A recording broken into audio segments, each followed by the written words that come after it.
Protesters in Hong Kong have abandoned plans to hold a ballot over whether to accept several government concessions. Protest leaders said they decided to adjourn the vote after disagreements over its format and apologized for a lack of discussion with protesters. The vote was to be held electronically and was cancelled just 4 hours before it was meant to start. Tens of thousands of protesters have joined a sit-in calling for full democracy in Hong Kong since September. On Tuesday, student protest leaders and government officials held talks for the first time, but made little progress towards ending the impasse. The government, represented by Deputy Leader Carrie Lam, offered to send a report to Chinese government officials reflecting the protesters' views, and set up a platform to facilitate dialogue on future constitutional changes. Protest leaders initially rejected the government's offer before pledging on Friday to hold the now cancelled vote.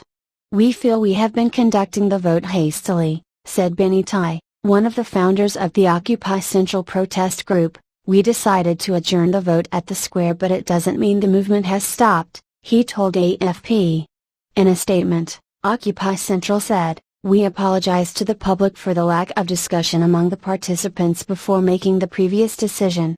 Though numbers have fallen significantly since the early days of the protests, a hardcore of demonstrators, mostly students, have said they will not give up their occupation of central areas until China changes its mind on the rules for Hong Kong's 2017 election. They also want Chief Executive Silent to stand down. The Chinese government has ruled that candidates for the chief executive election must be vetted by a nominating committee dominated by pro-Beijing groups. The protesters say they should be allowed a wholly free choice of candidate. Chinese and Hong Kong leaders say